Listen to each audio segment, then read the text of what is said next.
Hey guys, so you ready for today's October 12, 2020, almost 6:40 a.m. Central Time. Why packing SCOTUS, Supreme Court of the United States, will destroy America. Everyone, regardless of where you sit on the political spectrum, from hard right to hard left, should feel this way. Why? Because the political pendulum swings every time, especially when you try and mess with the institutions that we have. I'll give you an example, because it's not only an example, it shows you and tells you how we got to where we are today with the Supreme Court. It is not a history of the Supreme Court by any means. On my last video, how to find out if SCOTUS will be packed by the left, somebody asked me, why is packing the court bad? Which is what prompted me to do this video. I assume that people understand or know certain things about politics, whether it be terminology or what's going on or whatever, because of my absolute obsession with politics. I know entirely too much. Due to that, I watch the Senate floors, the hearings, everything. It's just ridiculous. So that assumption apparently was wrong. How we got here today, we would not even be in the situation we are on October 12, 2020 at 6:40 a.m. if it weren't for Harry Reid in 2013. This is the example as destroying the institution and the pendulum swinging. In 2013, and I watched him do this on the Senate floor, and then Mitch McConnell said, you guys are going to regret this one day. And of course, they did. And how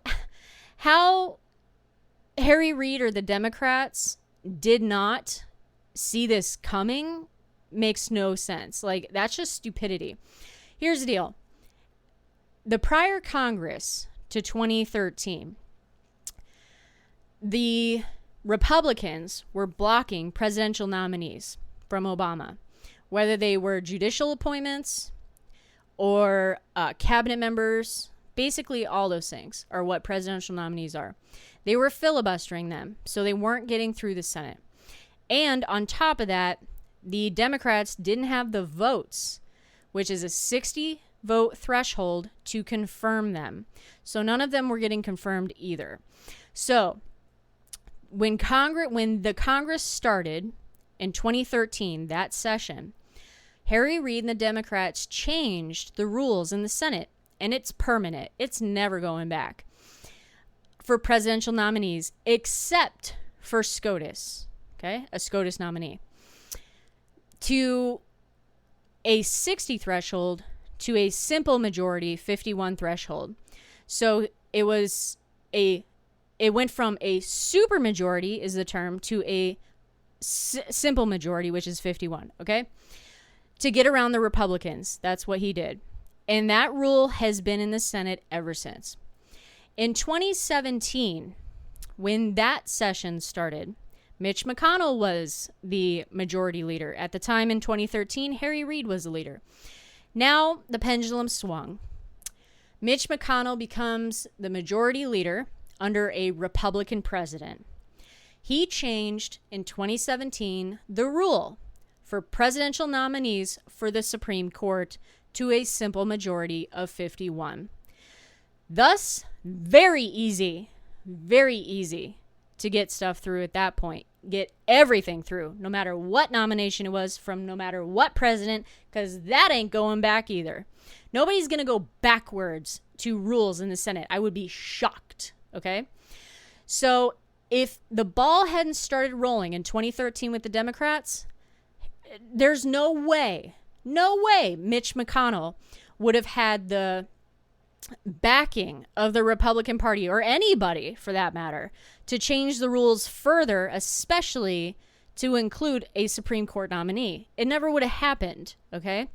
So congratulations, Democrats. You are in the situation you are in because of your stupidity. So here's the deal. Packing the court. What does that mean? It's very simple. The Supreme Court, first of all, should not be political. However, it became quite an activist, started to, okay? An activist court in the 80s.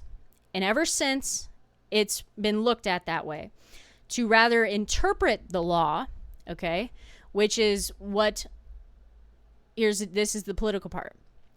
Rather than interpret the law, they are almost making law. And the way, and here. Republicans believe in originalism. Basically means the Constitution is interpreted the way that is currently written. Liberals believe in a living and breathing constitutional document, which means that what was written originally, they take into consideration to what it would mean currently in a modern era, how things have changed, okay? That's how liberals look at stuff, or Democrats, and that's how Republicans or conservatives look at interpretation. It's all about interpretation. So that's how SCOTUS became political. This is how SCOTUS is currently made up. We're going to pretend Ginsburg is still alive. Okay?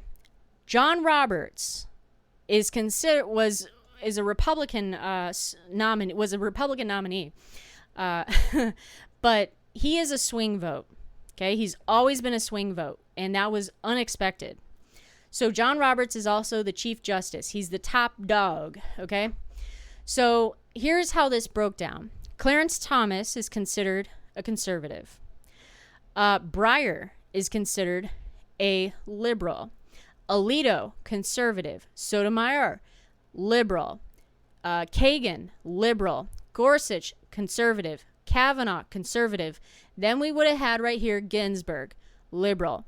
So it was a 4-4 Supreme Court with Justice Roberts being the swing vote in cases, and he's had quite a few cases gone before them where it literally came down to Roberts interpreting. It's like he goes back and forth whether he interprets it as being originalism to living, breathing document. It's really annoying. I don't care for how he rules on stuff. And most of his ruling, when he's ruled with the liberals, I disagree with. And it has nothing to do with the fact he's ruling with liberals. It has to do with, I don't see how the Constitution's a living and breathing document. I don't. And I never will. I am an originalist. I am a constitutional conservative. And that is a very difficult position to be. Anyone who says they're a constitutional conservative, you got to really question their views on stuff, because when you say you're a conservative or you believe in the Constitution, but for example, everybody on my channel is a Second Amendment supporter, a lot of the gun community, a lot of them think that people that have mental health issues, labeled, okay, you're schizophrenic, bipolar, whatever, okay, and you're not a danger to yourself, you've never had anything in your background, whatever, you're just labeled, okay, should not own a firearm. Anyone who's on Social Security, disability, for mental health, should not own a firearm. That's how a lot of people in the gun community feel, because it's a possibility that they could become a problem. That is not constitutional. That is not a conservative constitutionalist. That is not a constitutionalist at all. At all. Okay? That view is liberalism, and it's thought police, okay? So I fight for those types of things. I disagree with them. I think anyone that is legally able to have a firearm under current law should be able to have a firearm, period. Just like under current law, I don't agree with a lot of the cases that came down from the Supreme Court, like, for example, gay marriage. I thought that should have been left up to the states. That's federalism. They decided to make it a federal law rather than federalism, states dealing with it. And I totally disagreed with that. And so because that is now precedent, that the federal government runs that situation, I will fight for those people to have a federal right to have that opportunity, even though I completely disagree with it on a personal level, okay? Being a constitutional conservative is difficult sometimes when you disagree with certain opinions. John Roberts again, is a swing vote. So now that Ginsburg is gone, the current court sitting there is 8 justices. Okay. 3 of them are liberals. 4 of them are conservatives. Then there's John Roberts. If Amy Coney Barrett gets confirmed, which it looks like she will be in this Congress, then it will become a 5-3, right? No, 5-4, which is 9, Supreme Court and it swings conservative. So a lot of rulings, quote unquote, that go are cases that go before the Supreme Court, those rulings could be on a conservative side. Even though SCOTUS is not supposed to be political, right? It's not. It will now have a dent into a lot of court cases liberals take to the courts to get their agenda. That's the problem, and that is why we have activist judges. Liberals cannot get their way enough legislatively, whether it be state, laws, or federal laws. So they go to the courts, and they expect the courts and the judges to rule in their favor to create new laws. Liberals are the problems. No joke. No joke. Every time a constitutional conservative or a conservative or whatever goes to the courts, is they're fighting for something that is a protected right already by the Constitution. You can look up the history on this stuff. It's mainly that. Liberals, on the other hand, go to the courts when they feel something that is not protected but could be protected under the Constitution. They take it to the courts, which is why the Supreme Court has easily rolled into a political court. Okay, so liberals are pissed. Court packing. What that means is additional seats. You add another seat to the court or a few seats to the court. You could end up having 15 justices if it went through the Senate, the House, and signed by the president, because it's a law. The law actually has to go through, right? You could have 50 justices if Congress and the president at the time all agree.